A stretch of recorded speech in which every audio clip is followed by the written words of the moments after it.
everyone. Can you guys hear me well? Yeah? All right, excellent. All right, so just want to do a very quick introduction of myself, okay? So my name is Hieu. I have the honor to study at the, like one of the largest university around the world. So I received my bachelor degree from UCLA, and then I went to Stanford for my master degree. I also obtained another master degree from University of Pennsylvania. And then during the COVID time, I did my research at Harvard University. And right now, I'm still doing my PhD. So I'm not done yet. So right now, I'm doing my PhD at Johns Hopkins. So I've been through, a lot of different experience at large universities around the world.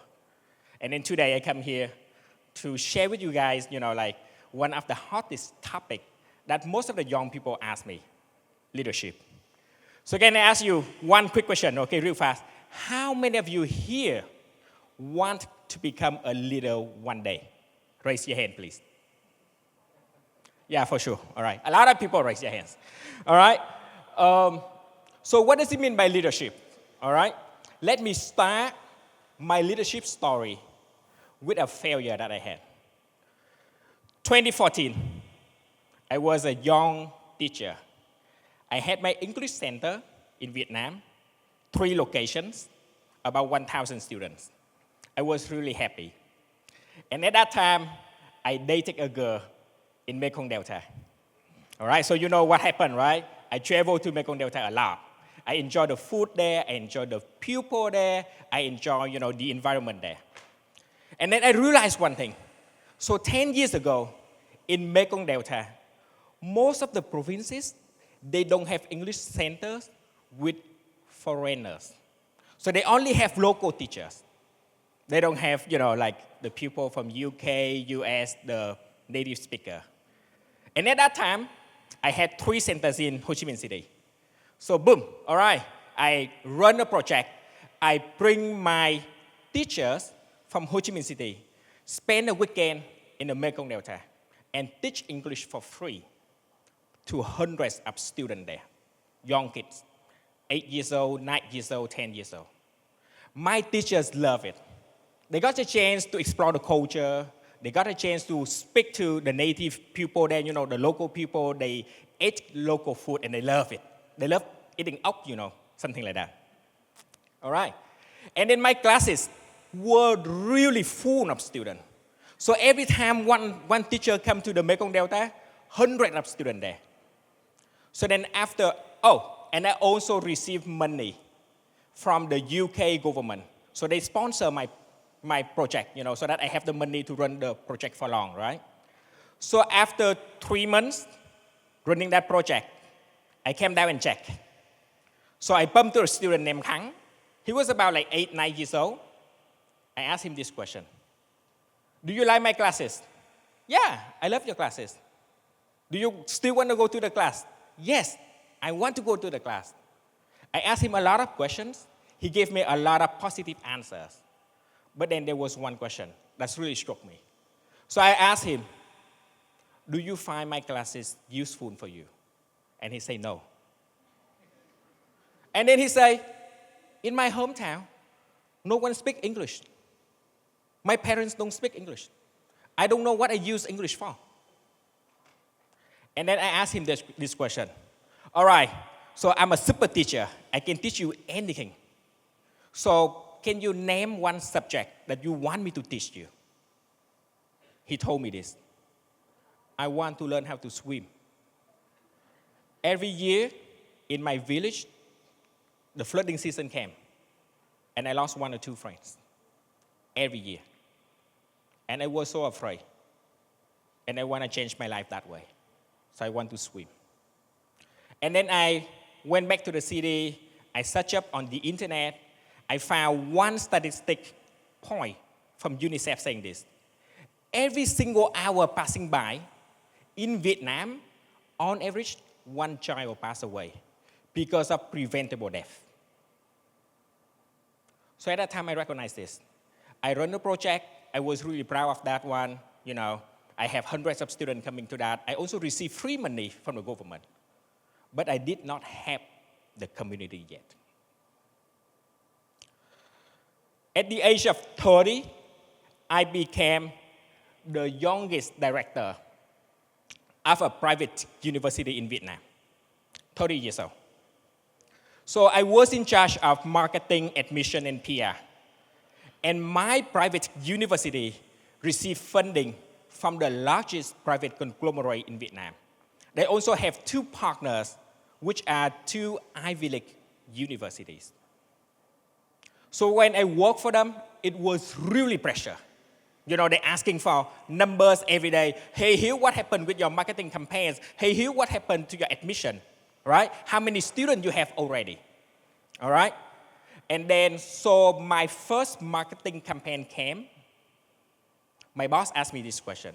How many newspapers that you book? What are the social media channels that you have now? How big is the budget you need from us to run your first marketing campaign? And then so I told them this. Give me a car, give me 5 professors. So they give me a car, they give me 5 professors. 2 of them flying from US, 1 from UK, and 2 are Vietnamese professors. I took 5 of them going on a trip with me to Hà Tĩnh and Nghệ An. Over there, we spent a month teaching coding, robotics, and STEM for free to high school students. So I'm telling them this. To me, marketing is all about understanding your target audience, right? What's the point of running an article on Tuổi Trẻ newspaper or Thanh Niên newspaper and spend millions of that? What's the point of running, a Facebook campaign when you have never faced and worked with your target audience? So we spent a month there. And we are so proud that we successfully built 20 STEM clubs across Nghệ An and Hà Tĩnh. We have 500 students taking classes at our STEM clubs for free. The first round of admission, my boss gave me a KPI. She told me that I need 500 applicants apply to your school, apply to our school. After a week, we got 5,000 applicants. The reason is simple. They recognize that this university is not for profit. This university want to make some change. This university want to uplift the community by real education. And then at that time, I recognized this.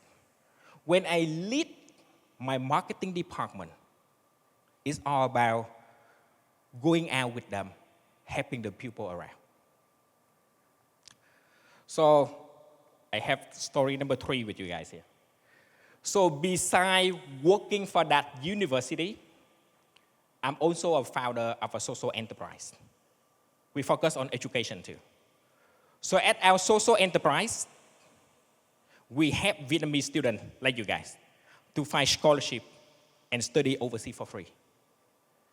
We help training the youth in the rural area to improve their soft skills and employability skills so that they get a job. And then we also have free English and IT classes for deaf and mute children. So every year we serve about 3,000, 4,000, 5,000 students across Vietnam. And then we charge the price really, really low. So for example, for 3 months studying with us, one young student like you guys, 18 to 22 years old, they pay about like 2 million for 3 months of studying. And then 85% of them graduating from our classes find a job within 6 months. We have lost 3 years in a row. So the first 3 years of our establishment was a nightmare to us. We lost money, we lost money, we lost money. We charged not high enough, all right? I was really stressed. And then even my co-founders, he told me that, hey, Hieu, you're stupid, right? You have great teachers, you have great program, why don't you charge higher, right? Why don't you, try to sell classes to like the student in the city center? You can make more money that way, right? But then at the same time, I know that when I raise my price, and then most of the youth in the rural area, they cannot access to my classes anymore. And then after 3 years, we have very large commercial bank came to us. And they say, hey, we want to do an employer branding campaign with you. And then also, we want you to help us recruit about 1,000 staff. And you also do training for them. So I asked them, why do you choose us? Out there are so many training centers. Why did you guys choose us? And then they told us this. They say that for their culture, kindness is the DNA. And they found at us kindness. They recognize that if we help them run the employer branding, if we help them run the recruitment and the training for the young staff, we can cultivate that culture, the culture of kindness, the culture of community first to the young staff. And that is something very valuable for them. So until today, on average, every year, we train and we provide services for about 50 to 60 large companies across Vietnam, you know. So you can name a lot of them: Deloitte, Unilever, Techcombank, Vingroup. They are all my clients, all right? And then the reason why we got that contract, to be honest, we can prove to them that we care about the community, we can change lives of students there. And if they share the same mission with us, we are the right partner for them. So people ask me, what is kindness? This is not my formula. This is the 3C formula from Australia. And they say this: kindness has 3 letter C's. The first one, compassion. So kindness is all starting from, your heart. It's not something like you train and you give someone formula, right? It all starts from your heart. Whether you feel the pain point of the community, whether you feel the pain point of the weaker people, whether you feel the pain point of the people surrounding you or not. And then you not only feel, you have to go out there and connect with them, right? What's the point of, feeling their pain and then you just stay at home, you stay on your, nice and luxury bedroom, and then you did not do anything, right? So the next step is that after you have compassion, you go connection with them, right? But then I believe the third word is the most important one. You have to be brave. Kindness is a choice. And to be honest, it's not a difficult choice, but it requires courage. Because you have to do something differently, because you have to go outside of the box, because, it's outside of your comfort zone, right? You can stay home and you can feel convenient, right? You can choose the easy way and make a lot of money. But then also kindness is about, getting brave, find some courage, find motivation, get yourself out of your comfort zone and try to serve the community. So I love one famous quote from a British writer, Mark Twain. This is what he said about kindness. Kindness is the language that the deaf can hear and the blind can see. So at the end of the day, I just want to say this. If you want to become a leader, lead by serving others. At Stanford, we have a huge wall, and it says this: change yourself, change your organization, and change the community. So become a leader by embrace kindness and focus on the community. Thank you.